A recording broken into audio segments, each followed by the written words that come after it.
Hello, everyone, and welcome to another chapter of Jack Jameson, written by Ryland Mason and narrated by me, Brian Shepard. Chapter 2. After walking through the door, I see Chris just standing there, leaning on the front desk with a grin on his face. Not sure what he's happy about, considering he left me high and dry 7 years ago. I was young, and Chris and I had met in high school senior year. We hit it off so well, we hung out all the time. He was my best friend. Then, our friendship turned into self-discovery for both of us. We both enjoyed our time together, so it was time we tried dating, all the while keeping it to ourselves. This was new territory we were exploring, and so far it was going great. Until the night of graduation, when we were supposed to meet at a park that night. I went. He never showed up. Calls went unanswered. No text messages. I even went over to his house. No one. It's like he disappeared without a word. Well, now he was standing in front of me, looking even hotter than when I last saw him. Damn. This is going to be a problem. I like working solo. I was used to it. Chris. Jack. Your father sent me here to find out whatever answers you might have about the crown. If you could just show me, I'll be on my way. I said, as I really didn't want to converse with him. Whatever he had to say otherwise meant nothing to me. By the look on his face and the closing of his mouth, meant he understood. Well, good morning to you too. If you'll follow me upstairs, I have the diary out in the research room, he said as he just looked at me with those piercing green eyes. He finally turned and I followed him to the elevator. He pushed 2 and we went up, in silence. Walking down the hall, we finally reached the research room, which had a lot of shelves filled with old documents, artifacts dug up or found at old castle ruins around the county. And there, in the middle of the stainless steel table, was the diary. I would know, as pictures were taken as soon as it landed in Dublin 8's hands. I could not believe that it was right there in front of me, waiting for me to study and learn, if I could. All I needed to know is why Ireland, and where did it come from? We just needed a location in the Amazon. Hopefully, everything else would fall into place. Finding the Queen's lost crown is top priority. I find like this would be a monumental in the archaeology world, as many people have tried to locate a location, even when there was no diary.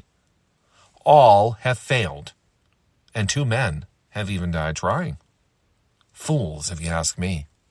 Always money-driven and not very bright. Always end up with broken promises and empty pockets. Or worse, death. The Amazon is not a place to be if you're not prepared and don't know what you're doing. I have a feeling that her palace is somewhere deep in the jungle, waiting for us to find. Yet questions outweigh answers, which turns into more questions. Chris just stood there, finally breaking the silence. So this might be an easy one for you, as the language here is mixed in with Spanish, believe it or not, he said as I just studied the pages. He was right. As I read, I could see the words written in early Spanish. Are you saying that our queen was of Spanish descent? I'm not sure yet. That's what it's looking like as we read on. It's only used when describing things or feelings. Sad is used a lot in the pages. Some are happy. This woman was writing back home to someone. There's never any mention of another name. Almost like she did it in secret, so if she was found, they would not be able to read it. That is one possibility I had thought of. Leave it to Chris to come up with it after me. Chris was always good at problem solving. Most of his theories or explanations would always end up having merit. So I always went with my gut in trusting him when we would have to lab up together in school. And the research he would do nonstop in the library. He would research so the project or paper would not be subjected to questions or doubt about his answers or findings. One time, in high school, we partnered up in history for a maritime disaster project. Chris chose the Titanic. I thought I'd learned everything I needed to know by watching the movie like everyone else. What else could there be that was not in the movie? Well, it turns out a lot. Chris and I had a blast putting together our trifold display with information, ship layout, and a few stories of the famous passengers that died. Like Ida and Isidore Strauss, co-owners of the Macy's department store. We even built a model of the ship to show. So it wasn't until the teacher questioned our report. He claimed that we used non-factual information when adding fun facts at the end. Chris calmly asked the teacher to which fact he was referring to. The teacher pointed to the one about the actress that survived the sinking. American silent film actress Dorothy Gibson was one of the approximately 706 survivors of the tragedy. The teacher, I guess, did not believe that she was in fact on board when it sank. So when Chris pulled out the passenger manifest with her name on it, the teacher tries to then ask how he knows this to be fact. Chris was also happy to answer that. He told him, when Dorothy arrived in New York City unharmed, she immediately began filming Saved from the Titanic, the first film to depict the events of the horrible sinking. It was released in May of 1912, a month after the ship sank. She is famous for wearing the same clothes and shoes in the movie as she had worn during the actual sinking. Unfortunately, the film is just a memory, as it was destroyed in a fire. He dismissed explaining and had the teacher smiling. You see, the teacher did that on purpose. He was testing us to see if the work and research had been put in to back up our report. We ended up getting with an A. So again, I trust he has done his research. Whoops. I must have really zoned out because now he's just staring at me. Okay, I need to focus. I clear my throat and ask, I assume they already translated what they could. Do we have a copy? I ask as I looked up to him, catching him looking at me. Yes, right here. Chris hands me a binder which contained translation from the diary. Most of the Spanish words he mentioned are there. Pulling on the cloth gloves, I began trying to read and make sense of what she was writing, carefully turning the tiny pages. The diary was no more than the size of my hand, so some words were jumbled together, while others, as I read, would belong to the next sentence down. Do we have an expert on this to see if we have any matching dialect to go on? I asked while still reading the pages. Of course. You think I didn't think of that? He said, hand on one hip. I have Pepper on it. We are to meet with him next. Which reminds me, I was supposed to FaceTime him. Turning away and dialing on his cell phone. Meanwhile, I'm sure he did not say Pepper. As in Charles Pepper. The guy hated me. Loved Chris.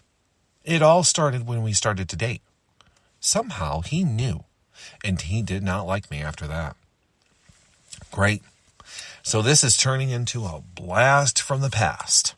One I did not want to go down. Okay, so now that we have the copies, I suggest we get moving, as there's been a development, and Pepper is waiting us. Whoa. Okay. Where is he, and who said you were going? I work alone. You gave me the info I needed, so now I'm going to be on my way. He knew I was bluffing the moment he started to grin. Oh, I'm going, Jack. I have so much more information you need. Besides, who else is going to save your sorry butt?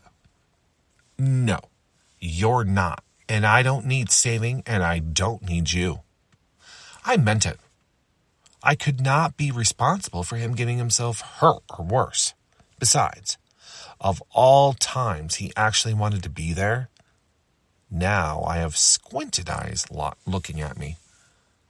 Jack Jameson, you listen here. I'm going with you. You want to be there with me when we find it? You couldn't be there at the park? Crap. Did not mean to bring that up. Yet my feelings stung at this. Chris closed his mouth at that one. Looking for a fight, it seems, as I knew he was thinking, and it was just going to come out. And sure enough, that's what this is all about? You want to talk about that now when we have more important things to worry about? Hey, I never said we had to be besties. We just need to find this. Looking back at me for a response. No, I'm not talking about this right now. Sorry for bringing it up, but now you know I never forgot. So now he knows. He hurt me by not showing up. He also had a point. I needed him. Fine, but I call the shots. Last thing I need to listen to is your father complain about how his son was hospitalized for doing something stupid. And when this is over, you owe me an explanation. I deserve that much, I would think. He was definitely not getting away this time. Fine, you want to play the hero? Be my guest. We have been booked for the next flight to Cairo. I suggest we leave. Well, that's that, I guess. He's coming with me on this adventure. He just needs to stay out of the way and not get hurt. He can be clumsy. Now, back to this new development he was mentioning. Hey, what's this new issue you're talking about? I ask as we hail a cab to the airport. Cassius St. James is all he said as he looked out the window as the cab took the highway. That is not a name I wanted to hear. Ever. Thanks so much, guys, for listening, and I'll catch you for Chapter 3.